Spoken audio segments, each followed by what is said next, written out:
Olá, meu amigo e meu irmão. A reflexão que quero compartilhar está em Gênesis, capítulos 1 e 2. E disse Deus: façamos o homem à nossa imagem, conforme a nossa semelhança. Gênesis, capítulo 1, versículo 26.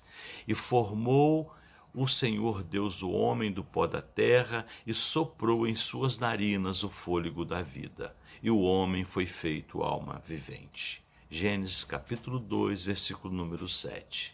E tomou o Senhor Deus o homem e o pôs no jardim do Éden para o lavrar e guardar.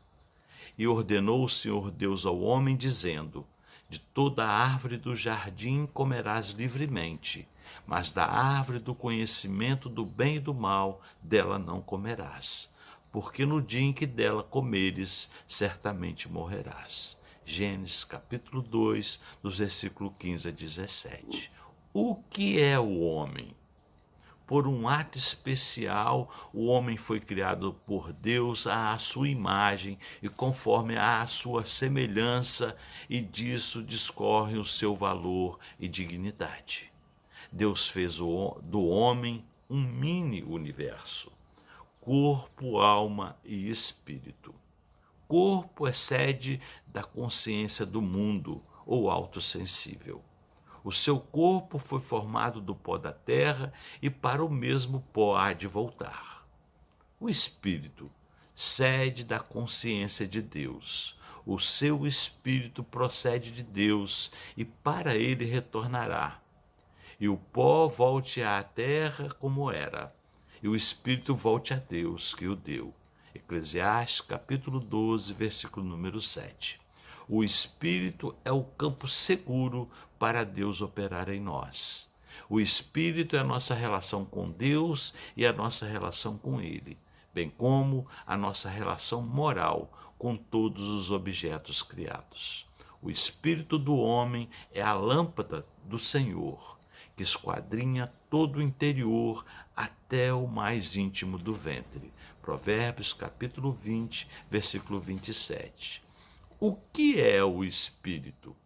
O que a palavra nos afirma sobre o espírito humano. 1 Coríntios, capítulo 15, versículo 44. Semeia-se corpo material, ressuscitará corpo espiritual. Há corpo natural e há também corpo espiritual. E muitos dos que descansam no pó da terra ressuscitarão, uns para a vida eterna e outros para a vergonha e desprezo eterno. Os que forem sábios, pois, resplandecerão como o fulgor do firmamento, e os que a muitos ensinam a justiça, como as estrelas sempre e eternamente. Daniel, capítulo 12, versículos 2 e 3. Alma, sede da consciência do homem, nossa personalidade.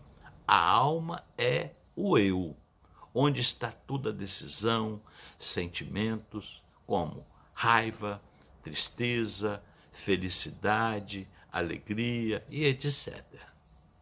A alma é o ser consciente, é você propriamente dito. A alma é tudo que você é, nas suas qualidades e nas suas debilidades. Seu temperamento, seu caráter, suas emoções, sua pessoa, é tudo. Por isso a alma é salva. Ela precisa de salvação, tem debilidades. E quando o Espírito Santo de Deus age na alma e aceita o testemunho de Jesus, há salvação para ela. Observe que o corpo vai perecer e vai morrer. Futuramente, a alma vai receber um novo corpo. A alma necessita de um corpo, porque nós somos incorpóreos. Você é uma alma que ocupa um corpo físico dentro desse mundo visível. A alma é abstrata, ela não possui matéria. E ela percebe esse mundo físico. Os olhos são a janela da alma. E o seu olho te escandalizar, lança-o fora. Mateus capítulo 9, versículo 47. O coração do homem é toda a alma, mente, vontade e emoção, como uma parte do espírito, a consciência. A Bíblia, as Sagradas Escrituras, nos revela tal diferenciação. E o mesmo Deus de paz vos santifique em tudo, e todo o vosso espírito e alma e corpo sejam plenamente conservados irrepreensíveis para a vinda do nosso Senhor Jesus Cristo. 1 Tessalonicenses, capítulo 5, versículo número 23. Porque a palavra de Deus é viva e eficaz, mais penetrante do que espada alguma de 2 gumes, e penetra a divisão da alma e do espírito e das juntas e medula, e é apta para discernir os pensamentos e as intenções do coração. Hebreus capítulo 4, versículo número 12. Disse Maria: a minha alma engrandece ao Senhor, e o meu espírito se alegra em Deus, meu Salvador. Lucas capítulo 1, versículos 46 e 47. Quem pode continuar vivo e nunca morrer? Quem pode escapar da sepultura? Que homem há que viva e não veja a morte? Livrará ele a sua alma do poder da sepultura? Salmos 89, 48. O Criador ordenou que o homem domine, desenvolva e guarde a obra criada. Gênesis capítulo 1, versículo 21, Gênesis capítulo 2, versículo 1 e Salmos capítulo 8, dos versículos 3 a 8. Criado para a glorificação de Deus.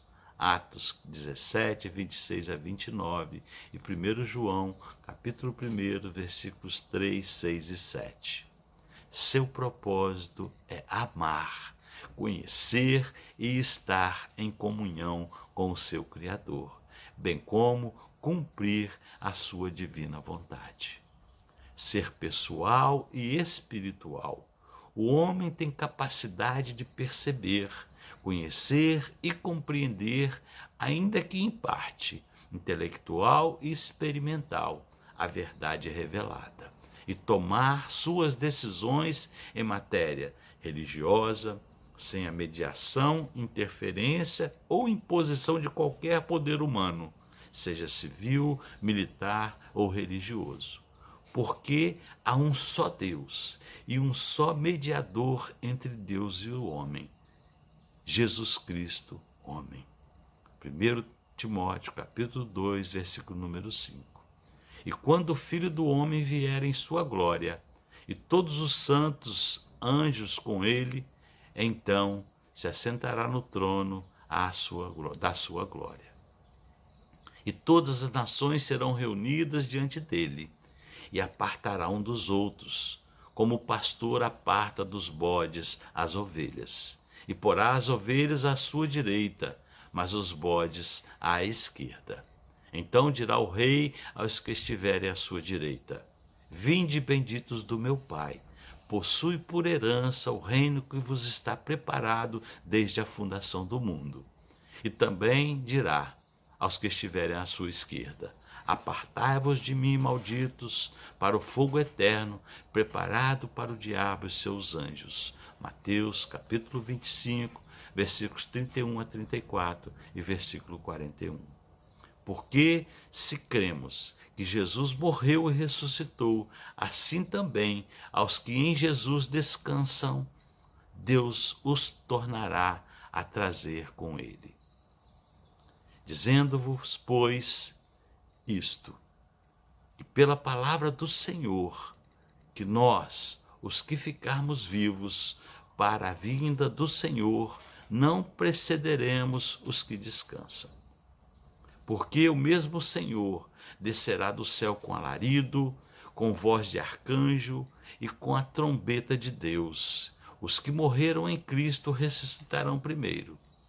Depois, os que ficarem vivos. Seremos arrebatados juntamente com ele nas nuvens, e encontrar o Senhor nos ares, e assim estaremos sempre com o Senhor.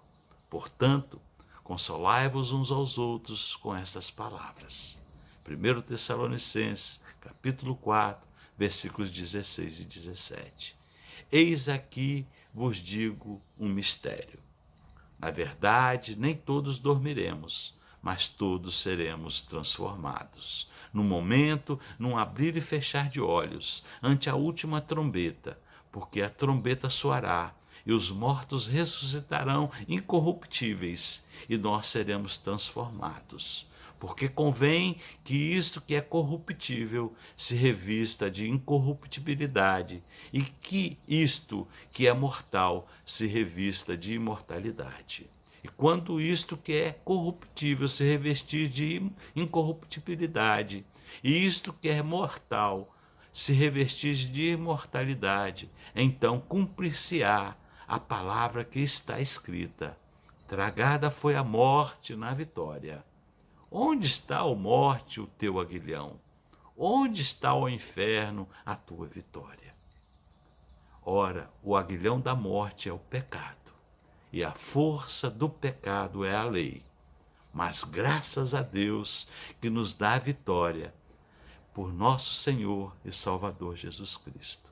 Portanto, meus amados irmãos, sede firmes e constantes, sempre abundantes na obra do Senhor, sabendo que o vosso trabalho não é vão no Senhor. 1 Coríntios, capítulo 15, dos versículos 51 a 58. Porque não se lembrará muito dos dias da sua vida, porquanto Deus lhes enche de alegria o seu coração. Eclesiastes, capítulo 5, versículo número 20. Que o Senhor nos abençoe e nos guarde. Amém e amém.